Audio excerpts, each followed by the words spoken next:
Good morning, everybody. I would like to introduce, maybe have trouble with the pronunciation, Dr. Baressa de Clou. She is one of the first child psychiatrists in Guyana and has been working in the Department of Psychiatry at Georgetown Public Hospital Corporation and the satellite clinic since 2015. She has extensive experience in medical and mental health outreach, and has participated in many programs since that time. She also has community health experience, so she has taken her talent out to the community and provided medical care to patients with chronic diseases in many different communities. She's also served as a facilitator on the mental health gap training program for nurses and nursing tutors, and she has research interests in suicide and addiction in adolescents, as well as in diagnostic interventions for autism in adolescents. So we are very fortunate to have her participate with us today. So Dr. October is also one of the first child psychiatrists in Guyana, working as a child psychiatrist at the Department of Psychiatry at Georgetown. And she specializes in the study of the study of child psychiatry at the University of Medical Science of Havana in Cuba, where she studied child psychiatry, and she obtained a first grade specialist degree in that field. Dr. October has also worked with the Ministry of Public Health as a government medical officer in various health institutions in the public sector. And she has been working at Georgetown Public Hospital Corporation since January of 2020 in the Department of Psychiatry. So she is both an expert in public health matters and is also an excellent expert clinician. And we have the advantage of her bringing those two talents together. Thank you. Thank you, Dr. Armstrong, for that introduction. So this morning, Dr. de Clou and I, we will be presenting on depression in children and adolescents. So, oh, you're not here? So we will be presenting on depression in children. I don't know what's happening. Children and depression and adolescents, sorry about that. So I'll start off by saying that the World Health Organization, their fact sheet in 2020 stated that 1 in 6 people are aged 10 to 19 years. Mental health conditions account for 16% of the global burden of disease and injury in persons aged 10 to 19. Half of all mental health conditions start by 14 years of age, but most cases are undetected and untreated. So globally, depression is one of the leading causes of illness and disability among adolescents, with suicide, where suicide is the 4th leading cause of death in 15 to 19-year-olds. So the consequences of not addressing adolescent mental health conditions extend to adulthood, impair both physical and mental health, and limit opportunities to lead fulfilling lives as adults.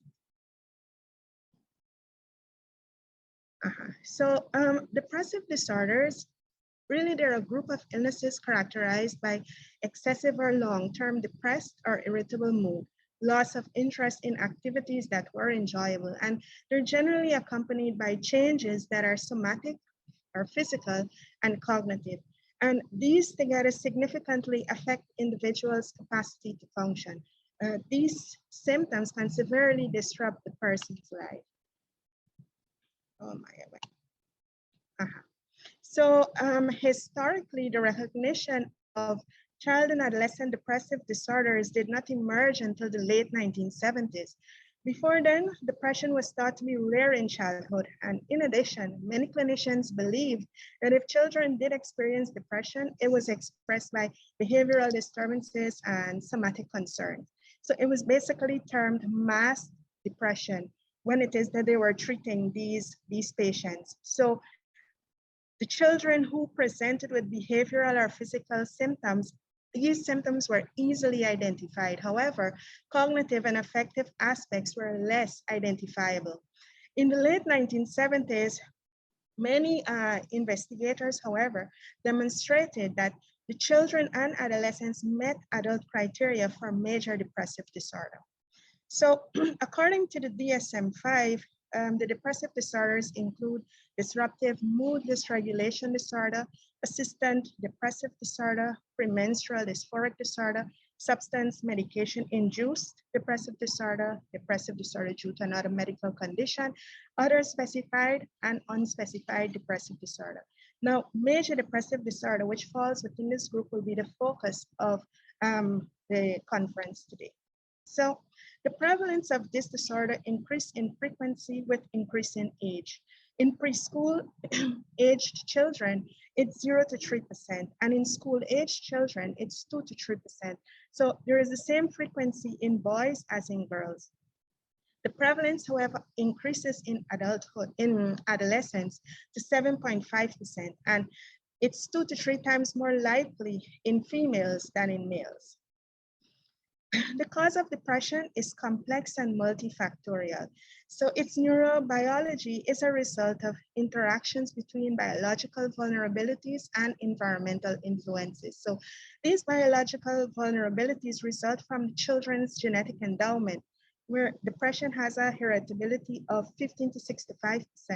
And family studies have shown a 2 to 4-fold increased risk of depression in first-degree relatives.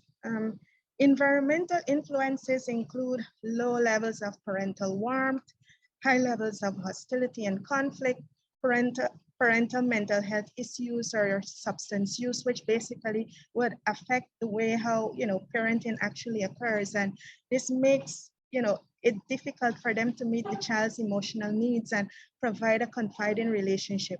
Stressors like poverty, social disadvantage, physical or emotional abuse, neglect, parental death, bullying, etc. So when it is that these biological vulnerabilities interact with environmental influences, what we see in the clinical presentation would be that of major depressive disorder. So the symptom categories of depression as described in the DSM-5 are affective, somatic or physical, and cognitive. So we have these 3 different categories.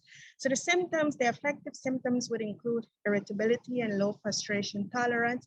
There we would see, for example, temper outbursts, aggression, dangerous behavior, depressed mood or sadness, diminished interest or lack of pleasure in typically enjoyed activities. The cognitive symptoms would include diminished ability to concentrate, negative thoughts with, I'm not good enough, or they would generally have a low self-esteem, lack of confidence, suicidal ideation present, but they could or could not have a specific plan. Physical symptoms would include insomnia or hypersomnia. They can have physical somatic symptoms, which would include, things like headaches or joint aches or abdominal pain, etc. Psychomotor retardation or agitation, significant weight loss or gain, anorexia or hyperphagia. And this particular symptom, when it's present in younger children, it's seen as failure to make the developmentally appropriate weight gains. So,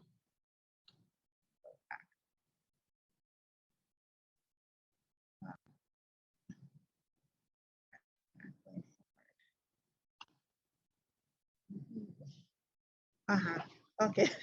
So in infancy, the signs and symptoms of depression in infancy. So for the next few slides, we'll be describing the signs and symptoms of depression in the different developmental stages. So in infancy, we make reference to Spitz, who describe infant reactions to maternal deprivation or separation in terms similar to the adult symptomatology of depression. So the term he used was anaclitic depression, where the child would have weepiness, withdrawal, apathy, weight loss, sleep disturbance, developmental decrements, which is observed in 6 to 12-month-old institutionalized children.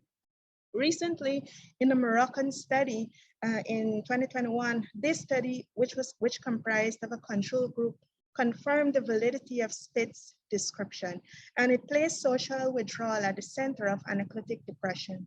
And they attributed this withdrawal to the infant's early and prolonged separation from caregivers.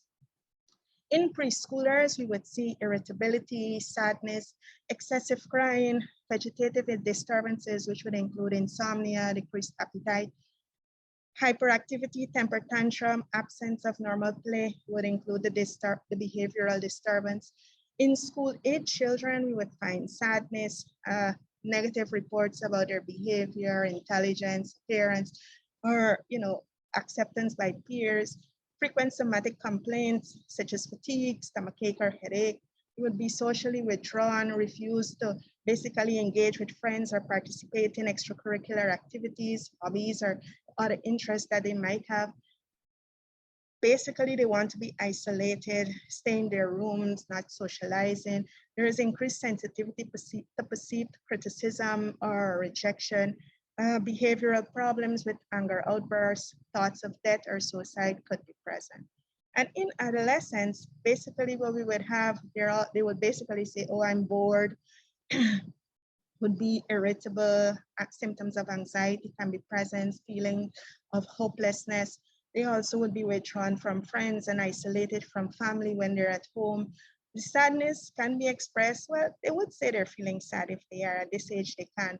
But we can also find them wearing black clothes or writing poetry with morbid themes, sleep disturbances. Generally, they're staying up all night watching television, or they have difficulty getting up for school the next day, or during the next day, they're actually sleeping.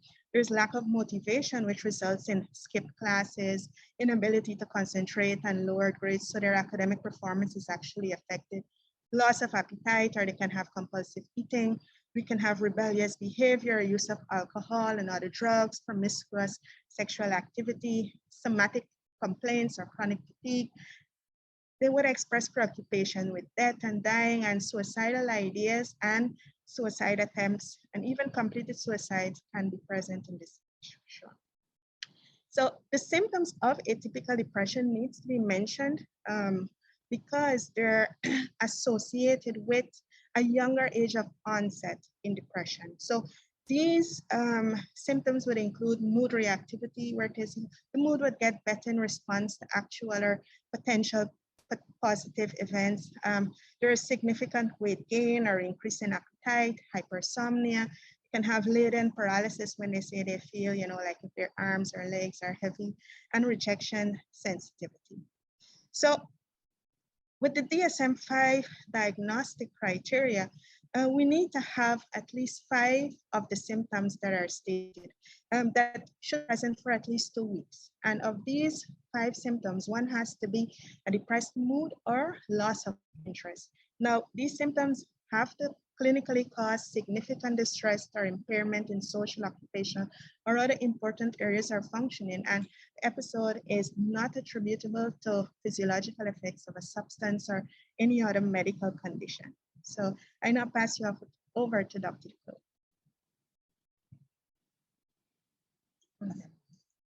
Depression can exist with other psychiatric pathologies such as anxiety disorders, conduct disorders, oppositional defiant disorder, ADHD, substance use disorder, learning disorders, post-traumatic stress disorder, and obsessive compulsive disorder.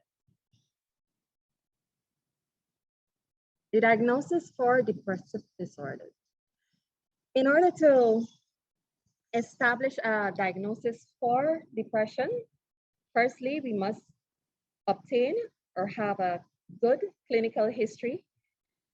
In this, we must include current symptoms, which Dr. October would have previously described, such as depressed mood, loss of interest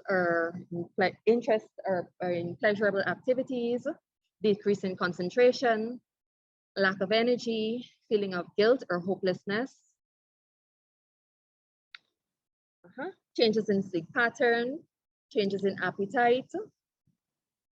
We can also have a low self-esteem or lack of confidence, etc. Another point to mention or that can exist may be suicidal ideation, and this we need to explore carefully. The suicidal ideation, we need to explore if it's persistent, the intensity, the frequency of it, if there's any specific plan that the patient has, if there's any means of accessibility, if there's any perceived consequences, the degree of determination as well, or any previous suicidal attempts.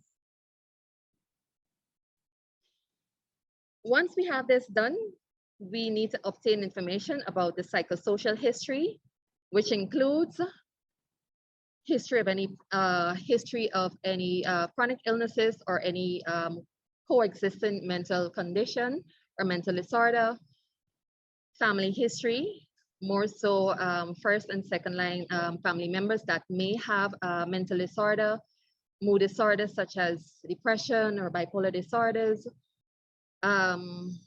alcoholism as well. We need to also find out if this patient has been using any medication that can induce depressive symptoms. Such medications can be like corticosteroids, chemotherapy treatment, certain sedatives. Also, we need to find out if this patient may present any psychosocial stressors that can contribute to the development and maintenance of depressive symptoms. Also, we need to find out if the patient had any previous history of psychiatric hospitalization, right? After this, we can also do a thorough physical examination and a psychiatric assessment. Now, the physical examination is basically to rule out any organic pathology or any medical condition that can give rise to depression. Complementary exams are also done in the form of, amongst these, we have a complete blood, complete CBC, biochemistry tests, thyroid function tests, as well as liver function and kidney functions, etc. Psychological assessments can be done. The two main ones we have is the Beck's inventory and the Children's Depression Rating Scale version. So once all of this is done here, we should at least have a presumptive diagnosis. Differential diagnosis of depression.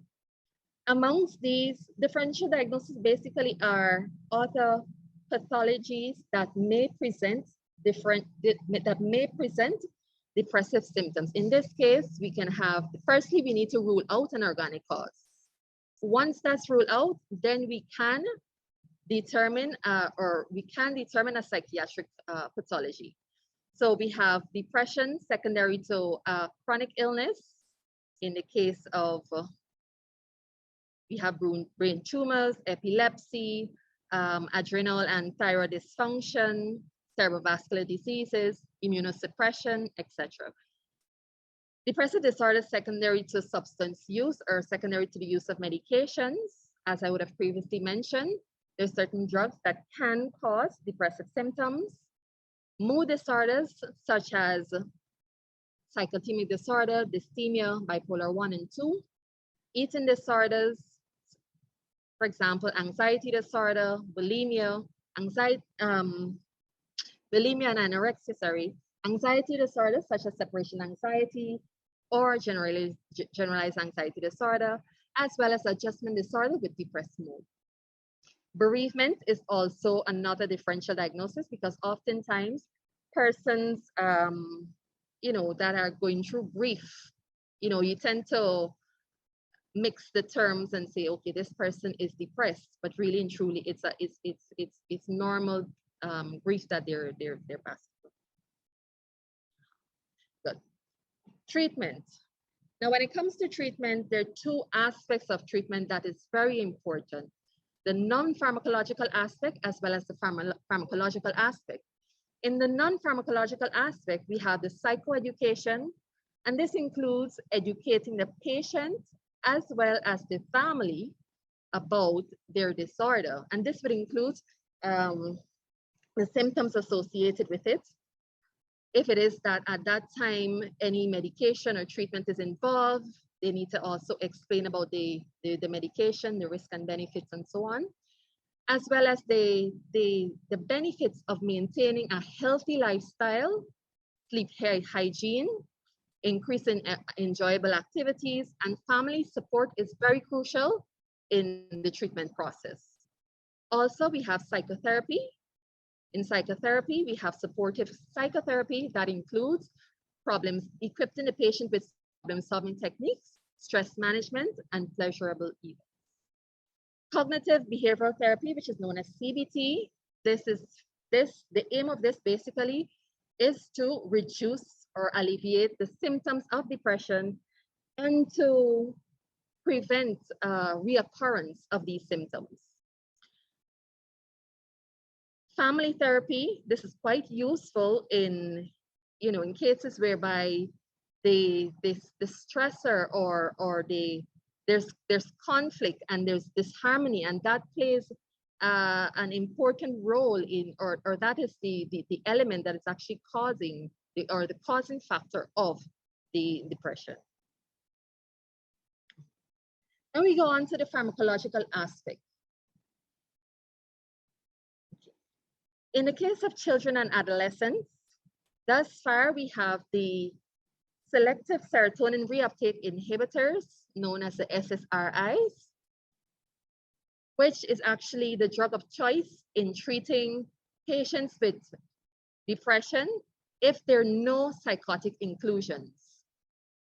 Amongst these, we have fluoxetine or Prozac, sertraline, citalopram, and all three of these are FDA approved, right?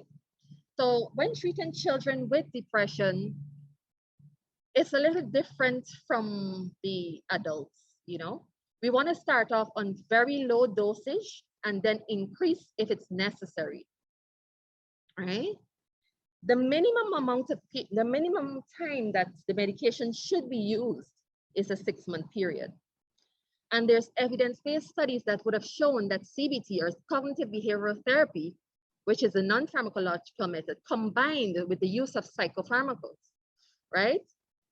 It shows that there's greater or superior results in terms of in the treatment, right?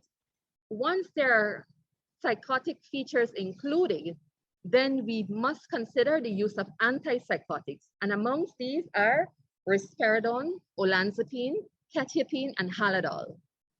So, which are basically typical and atypical antipsychotics. Now, the use of the typical antipsychotics it's better for the children because it has lesser side effects, right? Okay. Hospitalization is also considered if in certain cases, in the cases whereby there's great suicide risk, when there's psychosis, if there's a need for further diagnostic procedures, etc. Okay. So when considering the use of treatment, we must take into consideration the medication, the family, the type of drug, as well as the disorder. The other slide in here. Where? Okay. Patient. Okay. Okay. So in terms of the patient, given that treatment is only used within a certain age range, then we must consider the age of the patient. Comorbidities. Why comorbidities? Because at times we may have patients that are using other medications, and we don't want that the drugs that they're using interact with the medication that is used to treat this particular illness. Weight, the physical and nutritional state of the patient, as well as toxic habits in the case of adolescents. The disorder, right? When the initial onset of the disorder, the symptoms associated with the disorder are the predominant symptoms as well as the duration of the illness. Okay. In terms of the medication, one must consider that the previous use of this medication, if they had any, if they had benefited from it, or if they didn't have any response from it, the dosage, the contraindications, the adverse effects, the interactions with other treatments, the availability, the cost, and the pharmacokinetics. Now, in low and middle income countries, availability and cost is very crucial. Why? Because we don't want to start a treatment regime and then because the medication is not available, we have to discontinue. Family.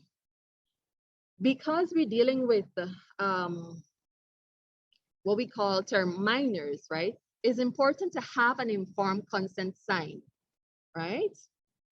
Family support is also crucial, as well as knowing the socioeconomic status of these patients. And of course, if it is that we have like patients with a family history or a genetic factor or other family members with depression, you know, what medications they would have used and the response that they would have gotten from the use of that particular medication.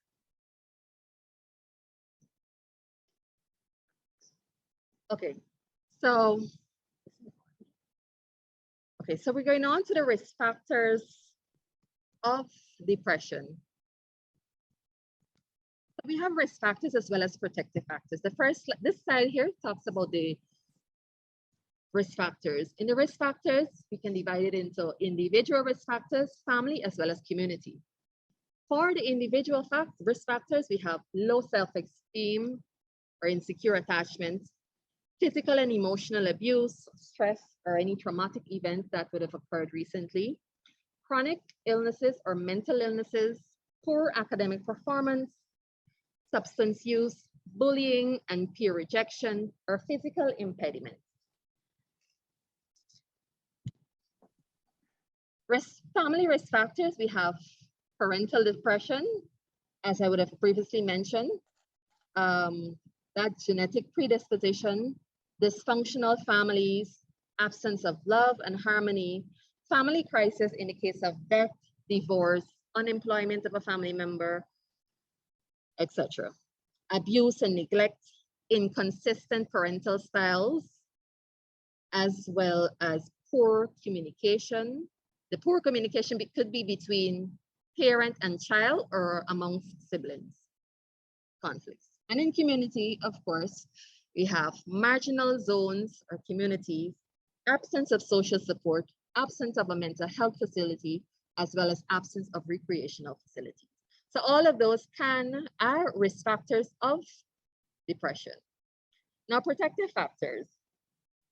Individual factors, normal intelligence, good emotional regulation, high self-esteem, positive thinkers, healthy or positive physical development, children or adolescents that have good coping mechanisms and problem-solving strategies, and families that are cohesive, there are clear expectations for behavior and values, families that provide structure, limits, rules, monitoring, etc. And in terms of community, we have the presence of mentors and support for development of skills and interests, positive norms and opportunities for engagement within schools and communities. So all those factors, the risk factors as well as the protective factors can contribute to the prognosis of a patient, whether the outcome is good or not, right? Good. So the course and prognosis of major depression in children and adolescents depends on certain factors. The age of onset, if the onset is, or the earlier the onset, the poorer is the prognosis. The duration, the severity of the illness, the rapidity of intervention, the degree of response to intervention, as we would know, if it is that the sooner we intervene, it's the better, right? When there's a late response to intervention, the prognosis is poorer because that patient would have already, the evolution they would have already deteriorated. And the presence of comorbidities, the reoccurrence of multiple episodes, and the presence of psychotic symptoms or not, the use of substances, all of these can, give rise to an unfavorable or a poor prognosis. Okay. Suicide. Now, suicide, I'm just going to mention this because basically is one of the leading causes of death in adolescents worldwide. Right? For each complete suicide in adolescents, there are about 100 reported cases of attempted suicides. Suicide is a result of complex interactions in individuals and psychosocial factors, and depression is one of the strongest risk factors. About 60% of depressed patients report having thoughts about suicide, and about 30% of them have actually attempted suicide. Amongst the risk factors for suicide, we have the presence of suicide in the family, persons that would have attempted suicide previously, patients with comorbidities, psychiatric disorders, or even medical conditions, accessibility to lethal means like firearms, poisonous substances, as well as patients that have experienced a negative event. For example, sexual abuse, physical abuse, some sort of crisis, etc. And with that, we conclude today's presentation. Thank you.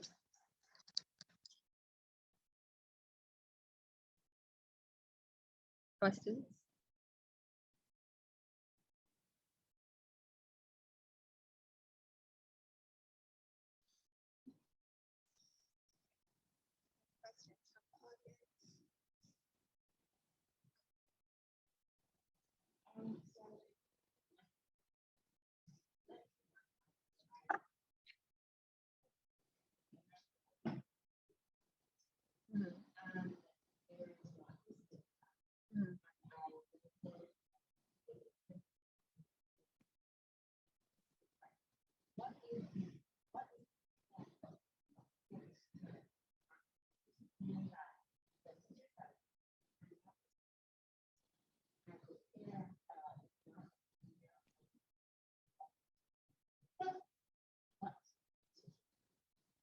So if the social worker,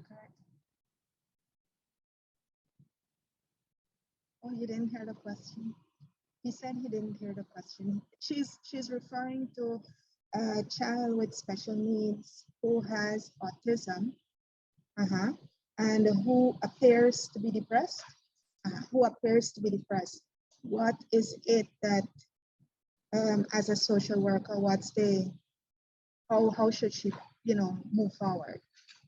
Okay, good. So the thing is, if we're social workers, if we're psychiatrists, we're psychologists, once we're healthcare professionals, and we're dealing with this specific age, we serve as a protective factor for them because he does have a disability. This patient would have a disability. So if this protective factor is there, and you realize that the others that are needed to ensure that everything that has to be done to ensure this child gets help, etc., they're not doing what they're supposed to do, then as a social worker, I think that we should approach the teachers, should approach the parent, explain to them, miss, or ma'am, or sir, I've noticed that, let's say Roy has been feeling a bit sad, or I think that he's sad. I've seen him crying in the corner. He's not, well, generally children that have autism, they're a bit withdrawn, but it depends on the severity of the autism that he has too. It could be that he's able to express how it is that he's feeling. And you would have noticed this, and you think that, something needs to be done. We need to get him assessed. You need to emphasize on the importance of this, because children with autism can have suicidal ideas, and they can commit suicide. So I think the approach would be to approach, well, obviously the teacher, the parents, because even more so the parents, because you're seen as an authority in this institution, and you can approach the parent and express your concern and emphasize on the importance that, we need to get help because something could actually be going on there. You mentioned this.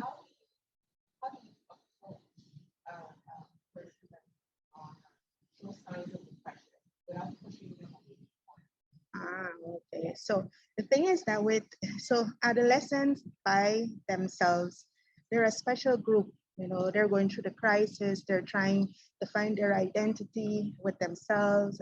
They're trying to find their sexual identity. They're trying to determine, oh, you know, this is the process that I need to determine what is it that I'm going to do for work when I get older, what my professional career is going to be. So they have their own thing that they're going through just by being adolescent. And some of them, they do withdraw, but that doesn't mean that they are depressed.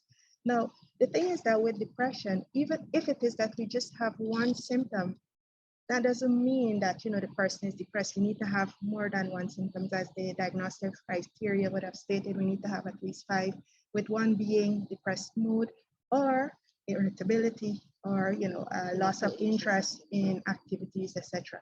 But if it is that you see the patient is withdrawn, and maybe it is that we don't have any other symptoms that are there, it could just be that, you know, this is how he is or she is.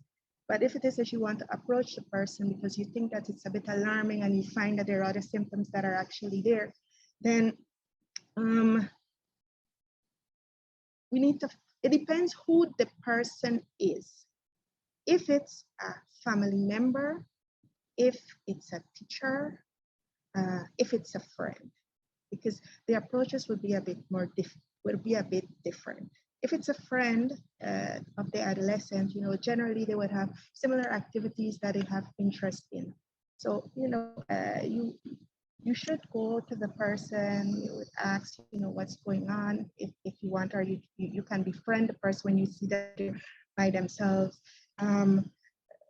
You don't necessarily have to go straight in as to, you know, why is it that you're not socializing like that? You know, like, oh, you know, try to pull them out, try to get them to be interested in something else, anything.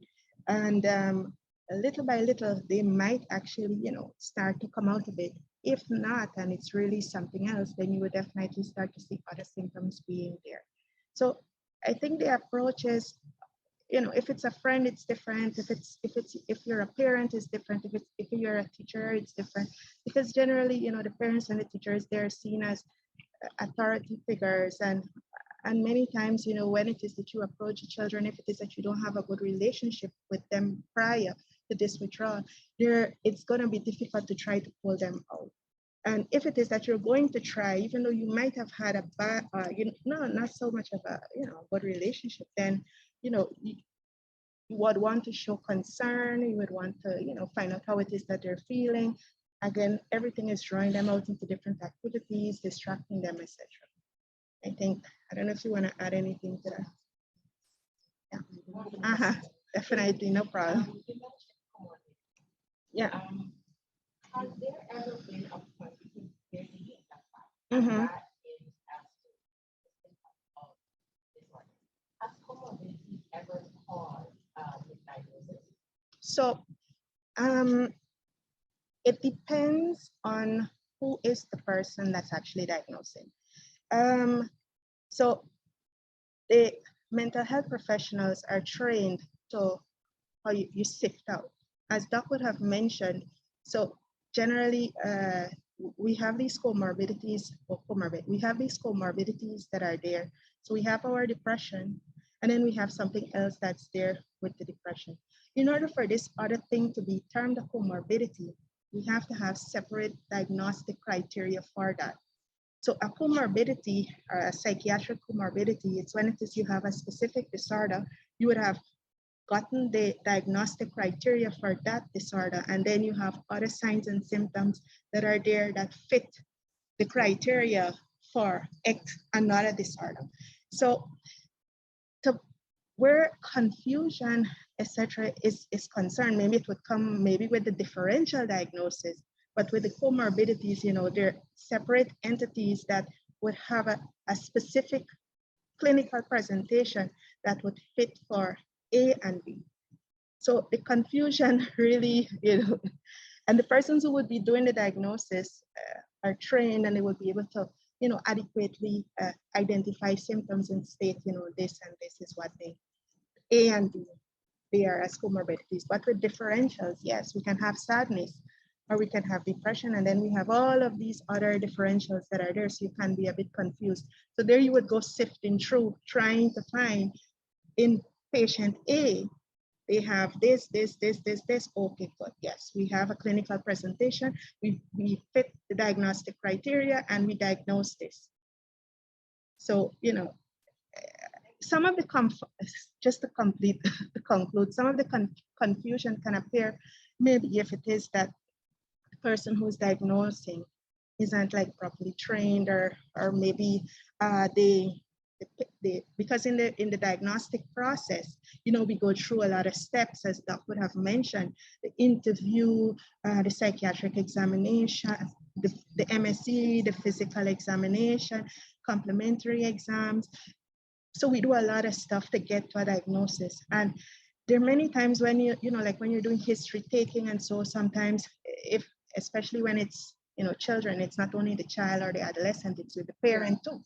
So sometimes they might be hiding information and they might not be telling us what's really going on, or, you know, the clinical presentation of the child prevents them from adequately communicating, and we're not having collateral information that is needed, or we're in a setting where we don't have to do complementary examinations, or if we need to do psychometric assessment, you know. So in that way, you might have a bit of difficulty getting to a diagnosis. But yeah, so there are a lot of things that need to be taken into consideration. The persons who are doing the diagnosing, we're going to diagnose, they're trained to ensure that, you know, we go through all the steps. When we get to a diagnosis, it's what it is, considering everything else.